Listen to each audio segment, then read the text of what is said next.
What's up? TJ, Dave, Gemini Fitness and Combat. This week we're going over side control chokes using our gi or using their gi. Start off with this. If the person has a super small gi, like they went to Baby Gap or they super shrunk it, whatever it is, it's harder to do gi chokes. Just in general, even if you have really good grips, because it's hard to get your grips in. Then you're spending more time fighting for a grip than you are just progressing your position. It's not worth your time. However, if you have something that's a lot more like loose or longer, then you get to play with it. That's why it's important to know what kind of gi you're buying. Make sure it fits you and fits your style. That's why there's a lot of lapel guards out there and a lot of people that love to play that game. And then there's the guys that play with a really small gi so they don't have to deal with it as much. But we have a tournament coming up this week, so we're going over some side control attacks because that's what we lacked last time we competed. So Dave, go ahead and go down. First one, super basic. I want to go and get my thumb right where his spinal cord is, make a fist, and control that down. I want to keep my arm straight, because if I start bending my arm when I put in my second hand for my baseball choke, I'm not going to be able to get it as easy.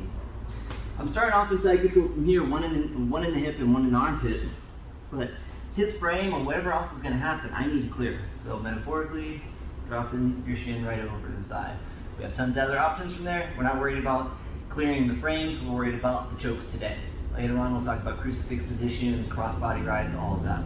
So from here, the other hand is going to go on top. You're going to get your baseball bat grip. Your knuckles need to go to the ground.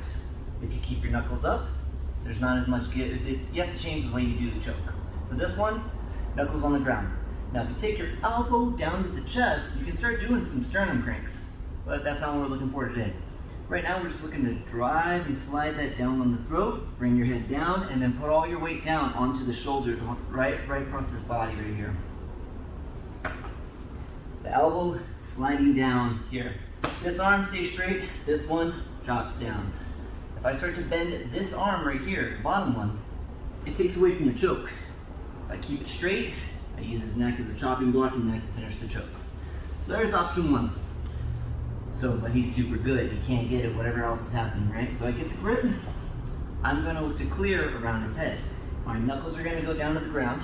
I'm pinching my arms together, and then I'm going to sprawl, going north-south, bring my head past his belly button. Once I drop my head down, I get the tap. Now sometimes you can't get the grip. You know, he has cute large straps, big neck, small gi, whatever it is. So then we're going to take our own gi out. We're using the one closer to his head. When I'm here in side control, I'm changing the lapel over to my hand, taking all the slack out, controlling the hip. Now when I walk north-south, I'm doing a row with my arm that has the lapel.